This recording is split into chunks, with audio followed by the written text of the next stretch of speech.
Welcome to Grace, everybody. I am thrilled you're here. Thrilled so much because today we have an extra special service. Special music, special message, special speaker. I'll get to the speaker and the message in just a moment, but for now, some really special music.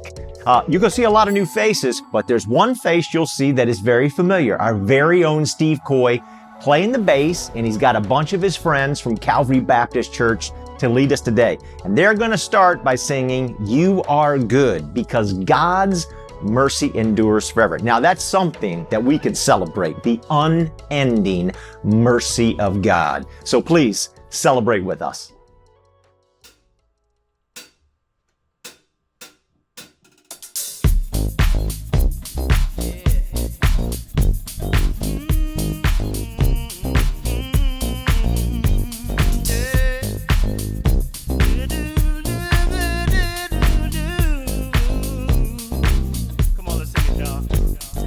Lord,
What a great privilege it is to be the recipient of God's amazing grace, of His mercy and His love, but even more so, the gift of salvation through and from His Son, Jesus Christ. Amen. Amazing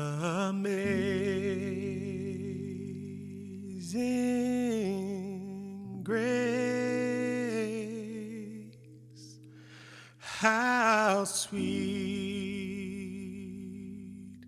the sound that saved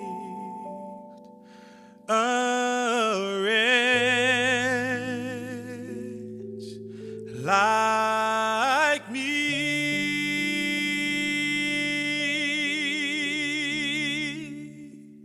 I once was lost, but now am found. Was blind, but now I see.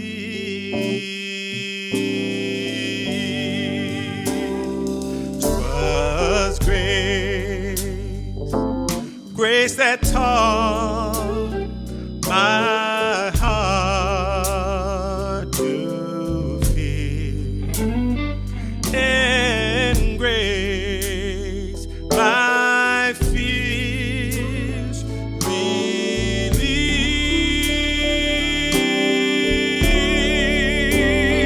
How precious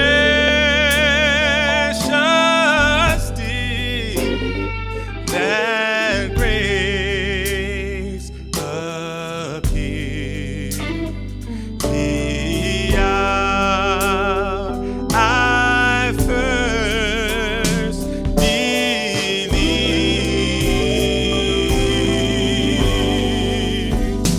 When we've been dead 10,000 years, bright shining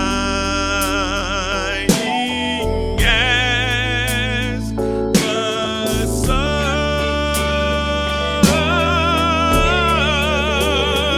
we've no less days to sing God's praise than when we first begun. We've no less days. We've no less days to sing God's praise than when we first begun.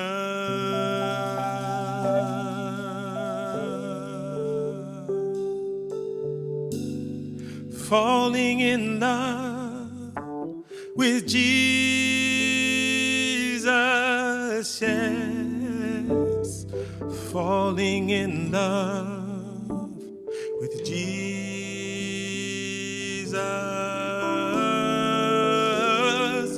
Falling in love with Jesus was the best thing I've ever done. Sing it with me. Falling in love with Jesus, yeah. Falling in love with Jesus. Falling in love with Jesus was the best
Hello, Grace. I hope you enjoyed our special guest musicians. I'm Brian. I'm here with my special guest, Mark, as we talk about one thing that's essential for our faith. We're in a series called Finding Balance. What is that one thing that we can do in the midst of all the things that we could be doing that will make the biggest impact? And today, we're talking about community groups. Hey Grace, I'm Mark. I moved to the Virginia area about 5 years ago. And when I first moved here, I went to probably 10 or 11 different churches trying to find a home. And there were two things that stood out to me when I visited Grace. The first was that it seemed like we were learning the vocabulary to talk about faith topics and engage in faith topics in a world that was becoming increasingly intellectual. The second thing that stood out to me was the hospitality and the authenticity of the people at Grace and the congregation. You would have the welcoming smiles at the doors. You'd have people in the community that would open their homes to host Thanksgiving dinners, invite their neighbors, whether or not they were members of Grace.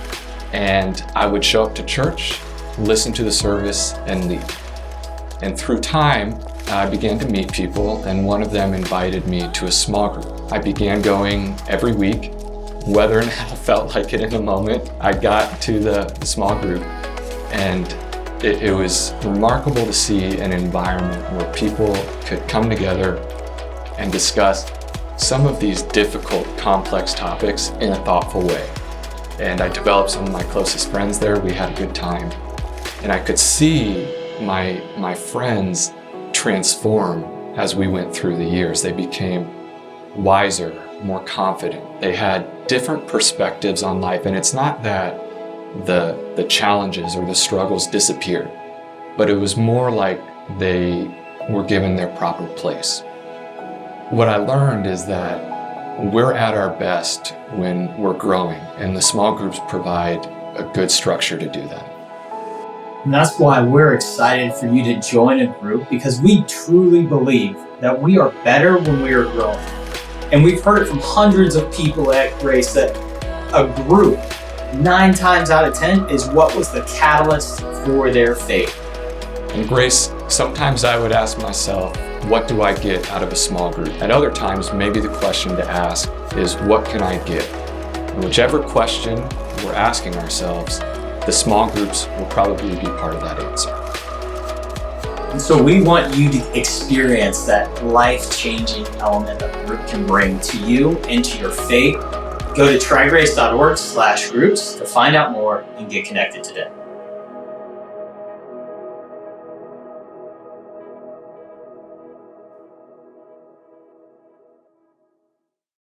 So now for our special speaker today, Dr. George Yancey. He's co-founder of Mosaics, which we are a partner with. That's how we got to know Dr. Yancey. He received his PhD in sociology from the University of Texas in Austin. He's a professor at Baylor University. He has written many, many books, but his talk today is based on his brand new book being released this March, Beyond Racial Division. So please help me welcome Dr. George Yancey.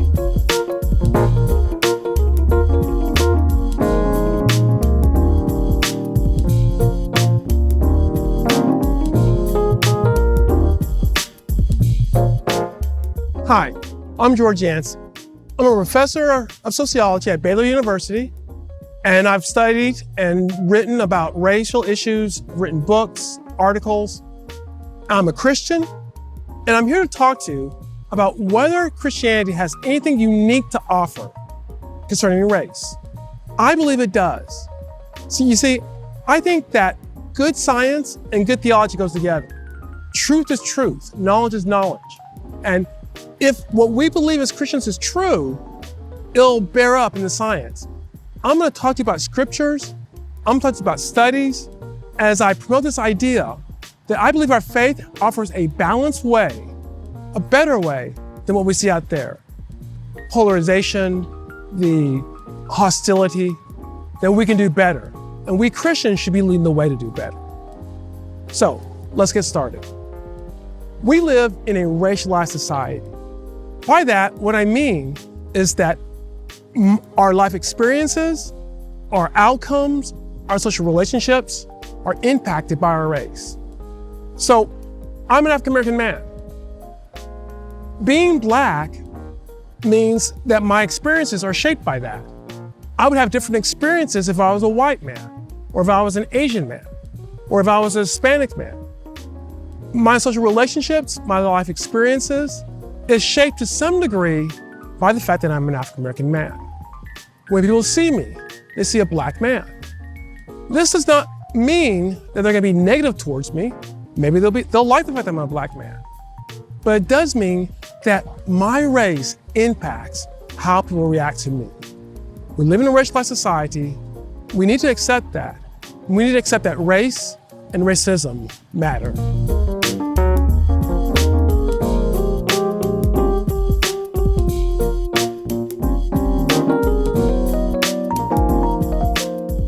Okay, so we live in a racialized society. What does that mean? Well, we know that we've had centuries of racial abuse in our society, that racism is a factor in our society. How do we handle that? What I have found in my observations is that there's two contrasting views on how we handle racism in our society. The first, basically that racism is overt. It's what one individual does to another individual. And therefore, if we want to deal with racism, we stop individuals from mistreating others based on race. Now, this is what can be called a colorblindness view. That the best way to deal with racism is to ignore race. If we just don't treat people differently based on race, racism ends. That's one view, one solution on how we deal with racism. The second solution is that racism deals with social structures as well as individuals. Structural issues, institutional issues matter. So it's not enough simply for individuals to stop being racist to one another. We have to deal with the institutions. It's multifaceted in order to end racism. I'm going to call this view the anti-racism view, because anti-racism has been the term a lot of people have caught on the past few years. And I think it adequately describes this viewpoint. Now, we have these two views of racism, and I'm going to make the argument later on that both these views come from a secular, humanistic philosophy. And I know some of y'all adhere to one or another of these views, and I know that you may have a hard time with that. So bear with me as I get there. But first, I'm going to critique these views and argue why neither one of them completely works. First thing I want to talk about is colorblindness. Why not? Why can't we just ignore race, treat each other equal, and that's the end of it? Well, that works if you presume our society is fair. If we have a fair society, we can ignore race and move on, and it really doesn't matter.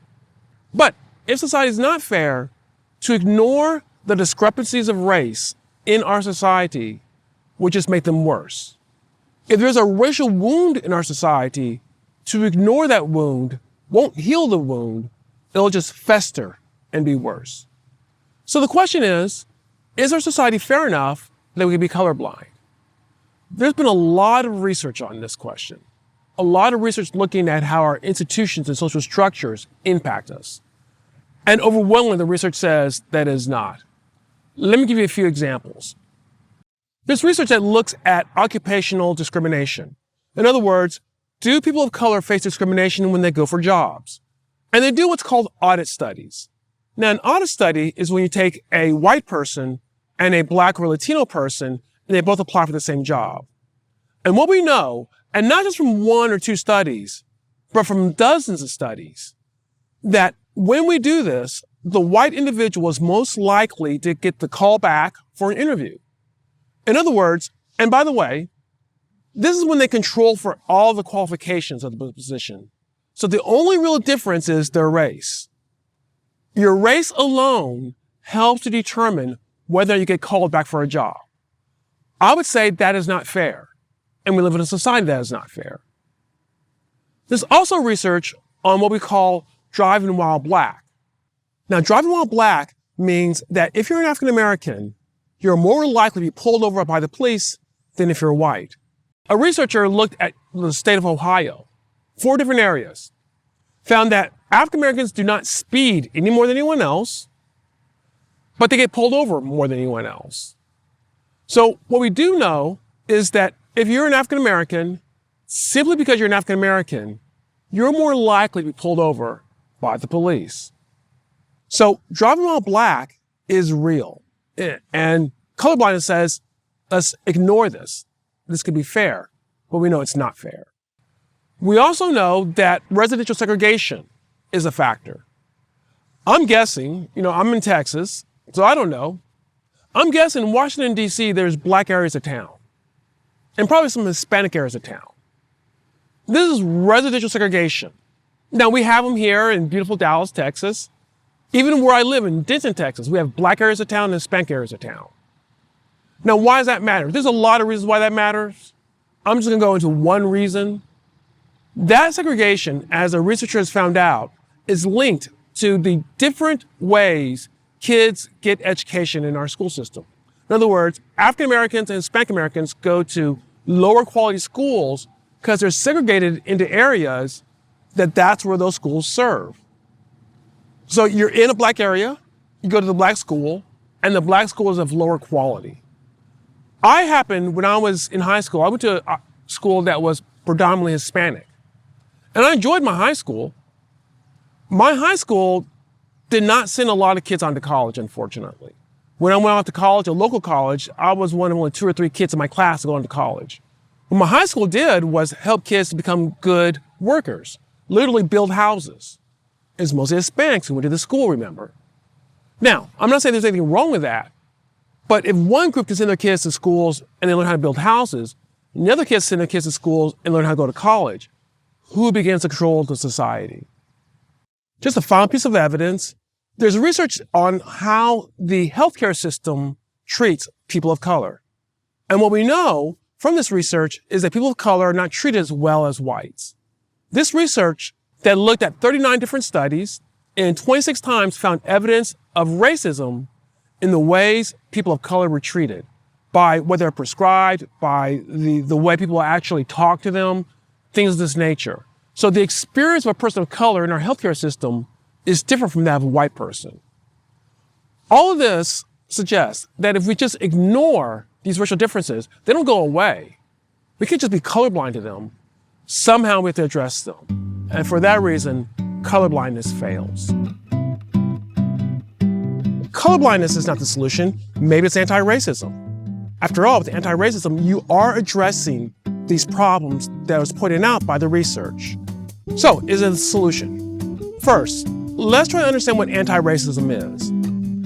What I did to understand anti-racism and what people mean by that is I read a lot of anti-racism books, and I found certain things. And let me go over some of them. First, anti-racism is about being proactive in dealing with racism. We don't sit back and wait for racism. We look for it, and when we find it, we're proactive in how we're going to get rid of it. That's what an anti-racist would think, that we're going to be proactive in dealing with racism. So that's one of the first aspects of anti-racism. Another aspect of anti-racism is that it's very concerned with the advantages whites have, seeing those advantages as unfair. Things such as white privilege, you probably have heard about that. That is a component of anti-racism. How we're going to address white privilege. How we're going to address the advantages whites have in our society. The advantages we saw in the research I just cited. Third, anti-racists argue that we have to take action to dismantle all aspects of racism in our society.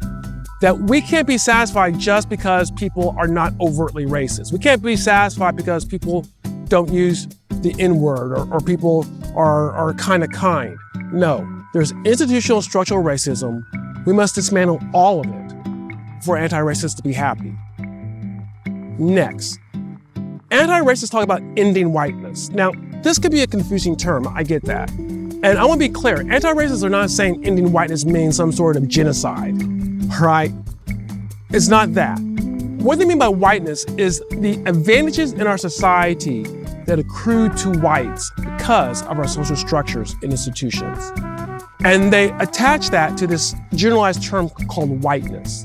So it's not about personally hating white people. It's about ending these advantages, ending these structures which they categorize as whiteness. And then finally, anti-racists argue that whites need to listen to people of color instead of trying to guide and lead people of color.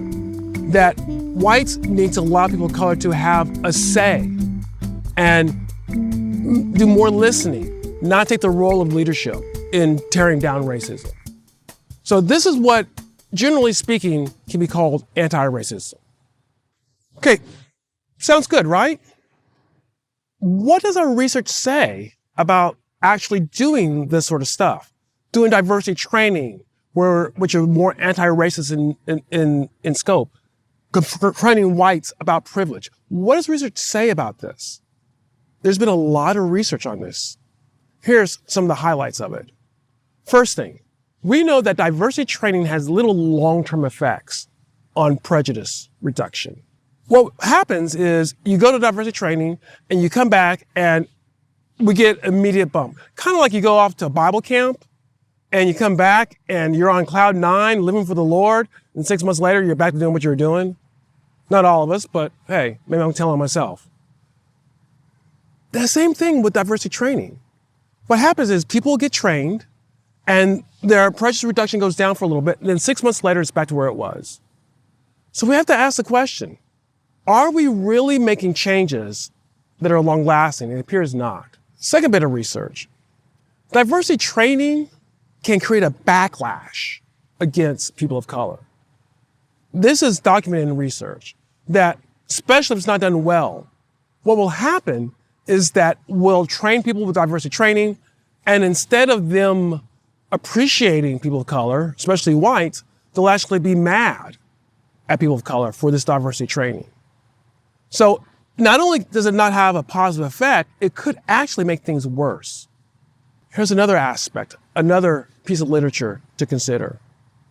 Research has shown that when you confront whites about privilege, you do not make them more welcoming to people of color. They do not feel better about people of color because they learn about white privilege.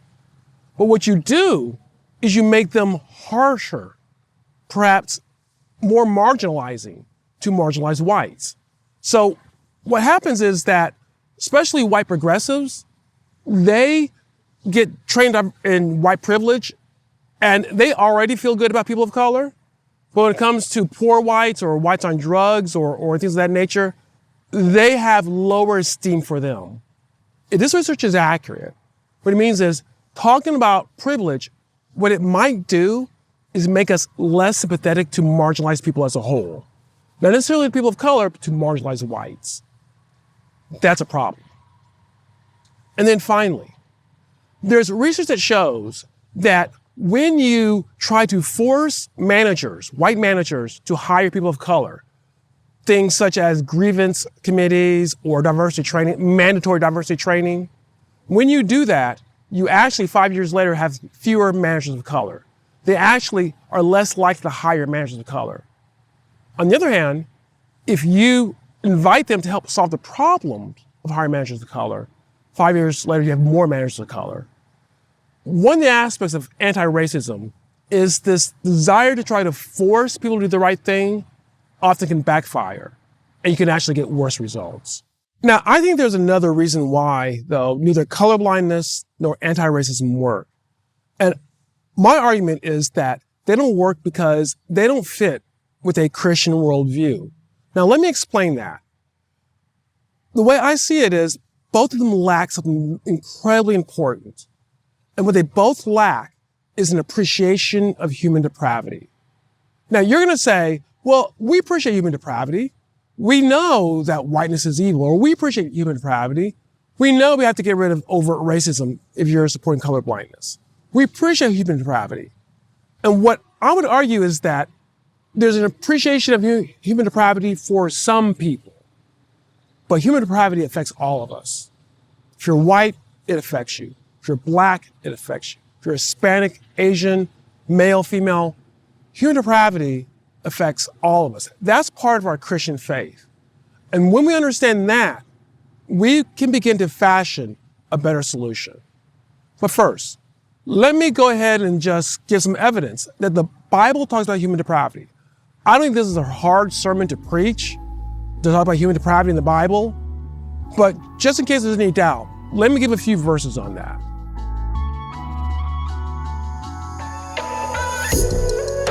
The Lord saw that the wickedness of man was great in the earth, and that every intention of the thoughts of his heart was only evil continuously. Genesis 6:5. None is righteous. No, not one. No one understands. No one seeks for God. Romans 3:10 and 11.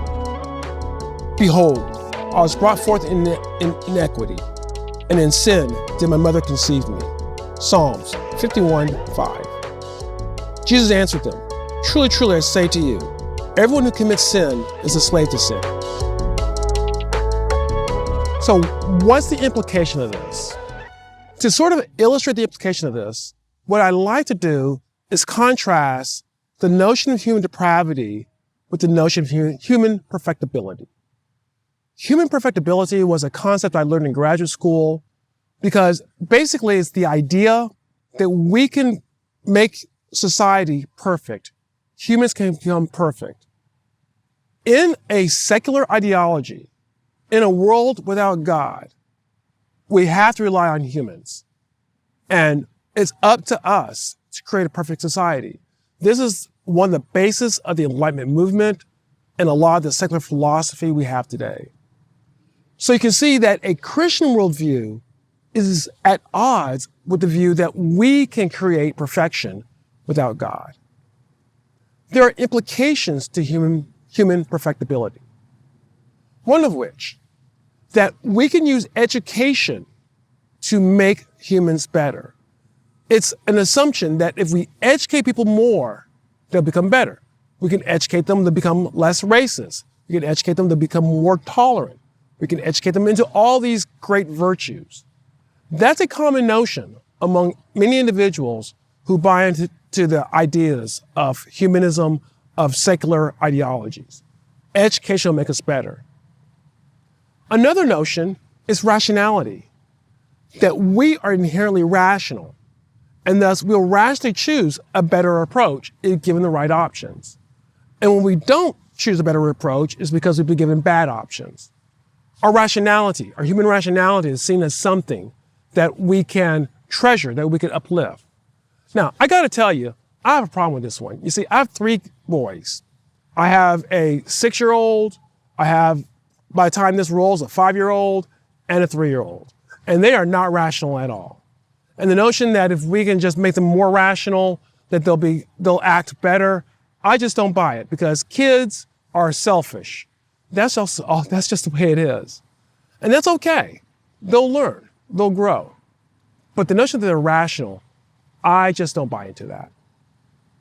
When we think about that, though, if you believe this, if you believe the right education and that we're rational and we'll take it the right direction, and if we have the right insights, then if we take our insights, be it colorblindness, be it anti-racism, and if people accept our insights, at that point, we'll create this perfectible society, this perfect society. Both groups do this. Clearly, we saw with anti-racism, there's a push to make people be less racist, to confront whiteness, to tackle these issues. But it's true with colorblindness as well.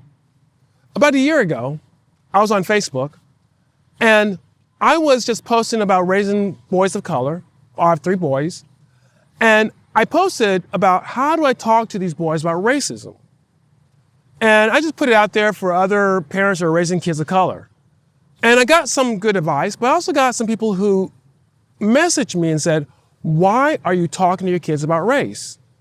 Just training them to be good men, good Christian men. That's all you have to worry about. So it's not enough for them that they are colorblind. To create this perfectible society, I have to be colorblind as well. Now, I won't go into why that does not work for me, but I'm just using it to point out that both anti-racism and colorblindness fall into this model of trying to convince people to follow our path to perfectibility. The problem is human depravity suggests that those who articulate this model, they have depravity too. And why should we trust anyone to follow a model? Why should we not suspect that what happens is our selfishness helps to generate the path we want to go on? So I want the path that's going to be good for people like me. You want the path that'll be good for people like you. That's natural. That's depravity. How do we deal with that? Human depravity would suggest we are inherently selfish, and that cannot be taken away with by education. If we think that all we have to do is educate someone and then they will become a better person, we're wrong. A colleague of mine did some very interesting research, and what he found was among whites, the more educated a white person was, the more likely they were to say that they would live in a neighborhood that's integrated and send their kids to an integrated school. And then he looked at data. And what he found out was the more education a white person had, the less likely they were to send their kids to an integrated school, and the less likely they were to live in an integrated neighborhood. In other words, education didn't make them a better moral person. It made them a person that was able to cover up what we could call racism.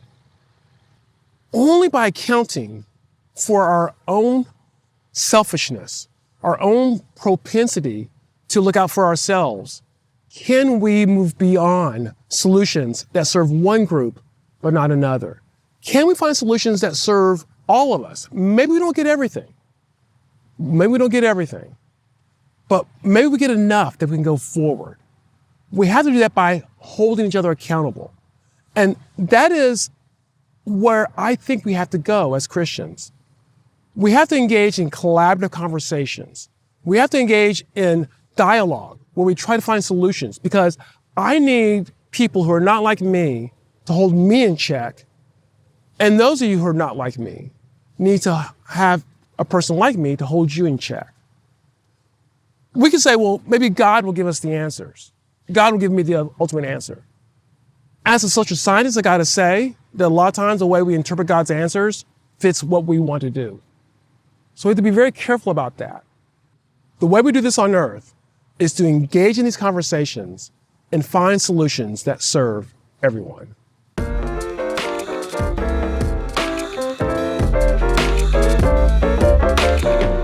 So what I propose is what I call a mutual accountability model. We're all mutually accountable to each other. It recognizes that we have a sin nature.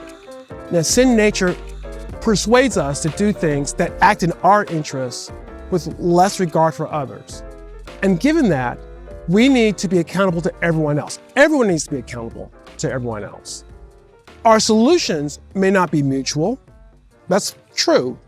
But to enter into a conversation that's productive and not destructive is the responsibility of everyone. Now, you have the right to ask, is this something that you have just thought up, or is there any empirical evidence? Because you came out with all these studies showing why colorblindness didn't work and why anti-racism didn't work. And I will admit, we don't have studies that are precisely on racial issues, on whether what I call collaborative conversations would work with racial issues. But there's other evidence that shows that this has a lot more potential than colorblindness or anti-racism. First, we know, and there's a lot of research on this, that interracial contact under the right conditions actually lessens bias. So the more I'm in contact with people under the right conditions, conditions where we're equal, where we're working together, under the right conditions, that contact lessens my bias towards those individuals and lessens the bias of all of us towards individuals. So to the degree that we can have productive contact, we'll actually feel better about each other. Second, there's research that shows that having a common group identity also decreases bias towards one another's. Let me put it this way. Now, I assume that most of y'all are fans of the Washington football team. And don't worry, I'm not going to pick on you about your nickname, but I assume you're fans of the Washington football team. So you have a group identity when they play. When they are playing and you have all those fans together, if you go to the game, they have all those fans together, the other differences don't matter. You know what? I bet you even being a Republican or a Democrat does not matter when you're all in that stadium rooting on the Washington football team, because you have a group identity. And that's for temporarily you have less bias towards other people who are in your group. Likewise, when we see ourselves as part of a larger group, then those in our group are included. And if we can expand that group, well, you can see the implications of that. So the more we can see each other as part of the same group, the less bias we're going to have. Sort of communication I'm talking about builds community. I fear that colorblindness and anti-racism creates more polarization. Third, there's research on families that engage in collaborative conversations, have a collaborative style. And these families bond together much more so than other families. The more that we can learn how to collaborate with one another, have healthy dialogue, the more we bond together. And then finally, there's work that shows that under collaborative conversations, when we engage in this sort of dialogue, you actually get volition. So imagine, if you will, if we engage in collaborative conversation, come up with a solution on whatever problem we're talking about. Imagine instead of imposing a solution on other people, we collaborate with them and they work with us to solve the problems. I think this is one of the reasons why that study on managers who are racial minorities matters. When we bring in white managers and say, we're not going to tell you what to do, but here's our goal. Help us to accomplish that goal. Now we're collaborating. And now instead of sabotaging, they volitionally come in and help. So the research suggests that this approach offers a lot better of an opportunity to bring us together than the other approaches that we've looked at so far. Now, what are the implications of this approach? Let me just name a few that I observe. First thing, this approach suggests that no one has all the right answers. I mean, if human depravity means anything, it means none of us get it totally right. We must have enough humbleness to admit that we could be wrong. Look, I've been studying racial issues for decades. I've published articles and books on this. I'm not bragging, I'm just saying that's what I've done. But I have to recognize, and I do, that I get things wrong on racial issues. I've changed my mind on certain approaches because I've listened to other people and realized that despite all my studies, they bring in ideas that I hadn't considered before, and I must consider them. A second implication is that we must be intentional in having these conversations. Now, hear me out. Conversations can be productive. Conversations can be destructive. If you want to know how they be destructive, do you have a Twitter account? We know that conversations can be destructive. So it's not just enough we're going to talk. We have to learn how to talk in productive, useful ways, rather in ways that tear us apart and tear us down. Third, the needs of everyone has to be respected. Now, do not get me wrong, because I know someone's going to say, well, not everyone has the same needs, and that's true. And we're looking at centuries of racial abuse, and I suspect a lot of our solutions have to take that into consideration. And so if that means that people of color, their needs get some higher priority, I'm good with that. But what we can't do is say, well, whites have no needs whatsoever, so we ignore them.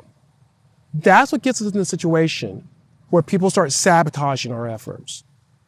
Everyone's needs must be respected, or else this will not work. Everyone gets to bring their needs to the table, and then we begin to figure out how we go forward from this. Fourth implication. There are a couple of skills that we have to develop, and that's active listening and effective communication. We need to learn how to listen to people in ways that where we understand where they're coming from. Because how can we understand their needs if we've not heard them out? And we have to communicate in ways that our listener can hear us. There's research that shows that when someone feels threatened, they literally cannot hear what the other person is saying. Let me give you a couple of examples of how this can manifest itself. And I'll give you one from what whites tend to do and one from what people of color tend to do. A lot of times my white friends will say something like, you know what, George? I don't see your race. Now, I know that their intention is good, all right? I know their intention is good. What they're trying to convey is, I'm not going to treat you worse because you're black. And that's great. I don't want you to treat me worse because I'm black. But what I hear as an African American is that this important part of my identity, not the most important part, that's being a child of God, but an important part of my identity, my race, means nothing to you. That person did not mean to denigrate me in that way, but that's what I hear. And for many people of color, they can't hear what you say after you've said that. It happens the other way too. I find that when people of color bring up things such as white supremacy, when they talk about racism in situations that are not overtly racist, that what that does for a lot of whites is that it shuts them out because they feel threatened. White supremacy, and I understand how academics are using that term. White supremacy for most people who are not academics though, conjures up the Ku Klux Klan, conjures up the Nazis. And people think, I'm not a Nazi, how dare you associate me with Nazis, and they turn off. There are better ways to talk about those issues. And if you want to reach people, you learn how to talk to people in ways they can hear. So we have to learn how to listen and how to communicate in productive ways. And finally, final application, we seek win-win solutions, not win-lose solutions. If you feel happy about the solution, that's great. If I feel happy, that's great. It's not a game where we win, you lose. Kids do that. Kids fight over toys because I win, you lose. We have to grow up from that. We should seek solutions that everybody is happy, everyone's working together, and we're all moving forward. I know that this is not as detailed as I would like it to be in this short period of time, and there's much more to be talked about, but I hope that this gives you an idea of a different way we can go, a Christian way, a way that's grounded in the Bible. As Christians, we should be taking the lead in this. Now, don't get me wrong, this approach, conversation, it doesn't matter whether you're a Christian or not, it's the right way to go. If we're gonna build a bridge between us, we've got to have this sort of conversation. We Christians, we know about human depravity. We know the importance of seeing our own flaws, of having others hold us in check. But everyone can benefit from that. And if we take the lead and others join with us, we can start ending this polarization between us. And we can reach out to other individuals. And we can bring part of this ugly chapter of our racialized society to an end. It's gonna be hard work, it's gonna take some time, it's not gonna happen overnight. But we have a way we can go if we just do what I believe our worldview tells us to do. Thank you for having me. God bless you.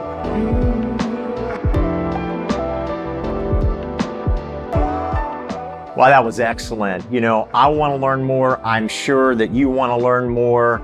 The famous 133rd Psalm says so aptly today how good and pleasant it is when God's children live in harmony. And this is what we want to do. So I want to hear more from Dr. Yancey, and I bet you do too. On the very first Friday in February, which is February the 4th at 8 p.m., Dr. Yancey will join us for Let's Talk. It's a monthly Zoom that we do with Steve and Julie Coy, our directors of racial reconciliation. Dr. Yancey will be there to lead us in that discussion that night. So you'll want to join. All the information is for you on the screen. I hope you can make it. Thank you so much for being with us today. God bless. Have a wonderful week.